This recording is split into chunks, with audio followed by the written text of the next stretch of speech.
हौवा के अरे आराम से रही रख दिला मन लुलुबा के मजा आई हो। बाखो जीजा ई कौन आदत हो? अरे बड़ा बढ़िया आदत हो। डाले अइला जीजा हौवा के रख दिला मन लुलुबा के।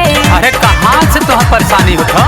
नइखी भुलाइल पर साल के होली छोड़ देला आधे पे चाप के चाप के चाप के। साली असोली आइल बानी ना अरे अरे अरे पिचुकारी मुर्गा छाप के। साली असोली आइल बानी ना हटा पिचुकारी मुर्गा छाप। अरे तो मार दे के देखा अरे ये मुर्गा छाप पिचकारी हो, कुकड़ू को खूब बोली।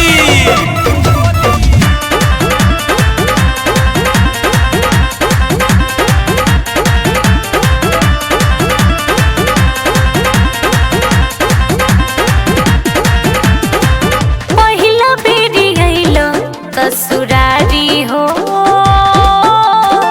लेके मोर चाइल पिचकारी हो। अरे शाम दरौल हो। बात मान साली छू के देख ला। अरे हटा होई ना शिकायत अब की बारी हो। जइबा कि ना यहाँ से? अरे काहे भगावत हो? पहिला बेरी गइला ससुरारी हो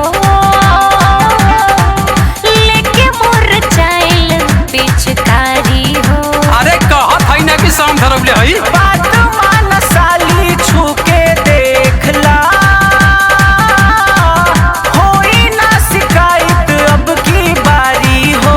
अच्छा तो तू ना मन बता दतौरे हवा लूज होई त यूज न करब साफे बताव तनी आपके आपके आपके। साली असोली आइल बानी नाप के हाँ। चुकारी मुर्गा छाप। अरे जा जा साली असोली आइल बानी नाप के पिचुकारी मुर्गा छाप के।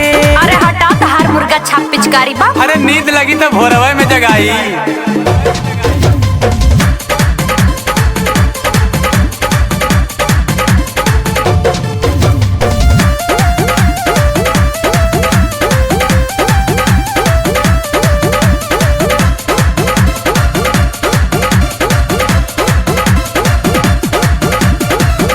निरहो वीरेंद्र चौहान हो रंग देबो ऐसे न समान हो। सामान का दुकानियों रंग दे। छूट जाई असो तो हर गरमी। ऐसे कैसे? देखिला हटा के अपन पेहान हो। अरे जा जा बहुते गईले अइले। अरे ऐसे चैलेंज मत दा। निरहो वीरेंद्र चौहान हो रंग देबो ऐसे न समान हो। अरे तो मौका दे के तो देखा। छूट जाई असो तो हर गरमी। ऐसे कैसे? देखिला हटा के अपन पेहान हो। अरे हम है वीरेंद्र चौहान नहीं रहू। अमन सनी तो हर सोची के लुर मन भीतर से रह जाता काप के काप के काप के। साली असोले आइल बानी नाप के पिचुकारी मुर्गा छाप के। साली असोले आइल बानी नाप के पिचुकारी मुर्गा छाप के। अरे बहुत भौकाल मरला हट। अरे भौकाल ना ओरिजिनल मुर्गा छाप पिचकारी हो। कुकड़ू